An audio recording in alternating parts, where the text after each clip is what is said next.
What have you been up to? Do you have any summer plans? No, but my family sure does. Okay. Yeah, my kids have trips all over the place, and I guess I'm just going to stay here. Oh, where are they headed? Soccer stuff. My daughter's a junior in high school, and she and her mom and her grandmother are going on a girls' cruise around the Caribbean. My son travels around, plays soccer everywhere. He's 15. He's a freshman in high school. He's what I call a soccer junkie. If he can't play every single day, he's not right. And so usually I get to go with him, but this summer he's going to some pretty cool places that I'm just saying. Awesome. I heard through the grapevine that he comes and trains. So does your daughter. Comes and trains with the girls sometimes. What does it mean to you to be able to kind of share that with them? That's funny you bring that up. My daughter doesn't really do it, but my son does it a lot because he gets out of school at 4 and he can't drive yet.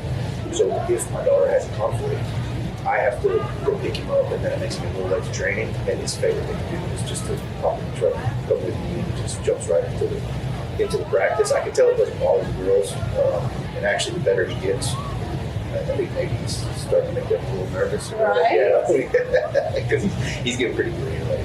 Well, is he loves it. Is he planning on playing somewhere after high school? He would love to. He would love to. If we can find the right school, I coach the women's team, and females have opportunities, just so many opportunities in soccer. And it seems like every year the male opportunities kind of shrink, because there's less and less men's programs. So, kudos to McBroom and WT and Butch for holding on to our men's soccer program, through COVID and all that, what I mean? So it shows a real commitment to the male version of the game. And so, the programs keep shrinking, and more international kids are coming and becoming students and players. So it seems like every year there's less and less opportunity for a male from Amarillo, Texas. But that's what he wants to do. We're also looking at an academy program over in Spain, where he can go over for a year and just train and learn Spanish and get some life experiences, and then come back and maybe go to college. But since my wife is a high school principal, that's kind of a hard sell in my house. So even though it's just 1 year, it's kind of a hard sell. So we're still working on her to see if he could go do that. Because if I were his age, I would love that life experience. Oh, I would too. My dad's a high school principal also, so it probably wouldn't work out in my house either. It wouldn't. Just 1 year. Just 1 year. Just 1 year. Just 1 year, babe. Just 1 year. That would be a very fun experience. Yeah, he's pretty excited about that. Well, your season is rolling around too. It's going to come up on us really, really quick. Talk to me about the group of girls you have coming in and what you're looking forward to most this season. Oh, I always look forward to the games. That's the favorite part about being a soccer coach and a soccer fan and a soccer enthusiast is the games. So we will start. Oddly, we'll start on a Wednesday, because we lost our games opening weekend because of some teams that we used to play, and we played many years in a row, and that's not going to work out this year. So we open up in Pueblo on the Wednesday after opening weekend.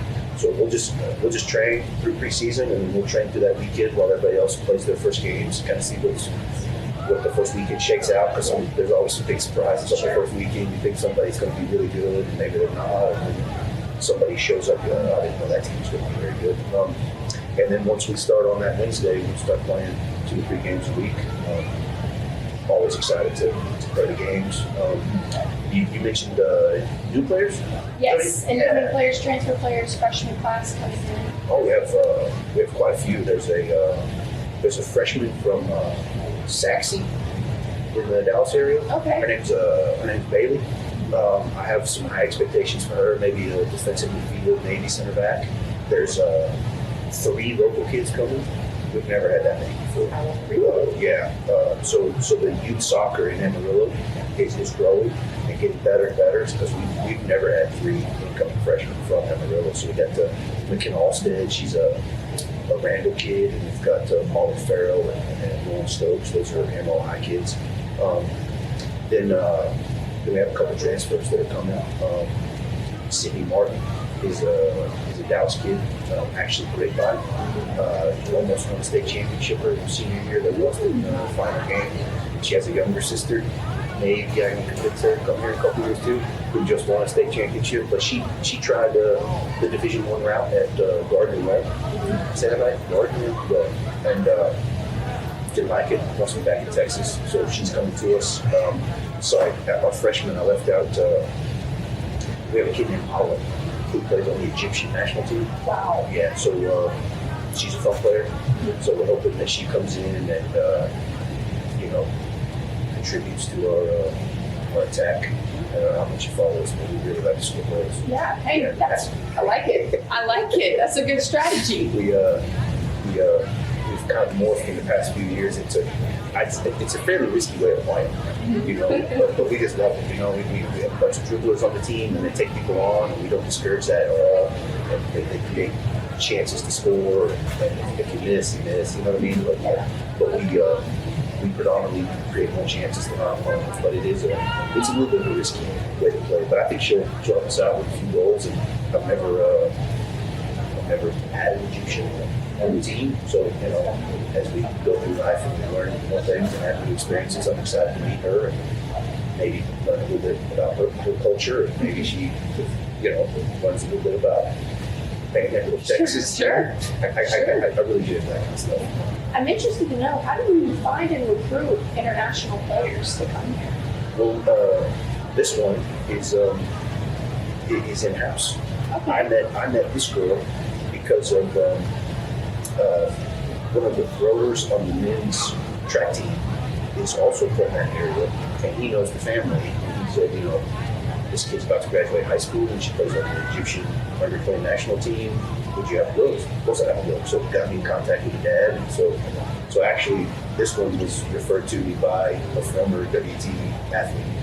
The networking. It takes a village, doesn't it? Yeah, so thank you to the track team. Huge shout out to the track team. Thank you so much for coming and hanging out with us, drinking some Journey coffee. And Journey coffee. Thanks for having me. Of course. We'll see you in the fall.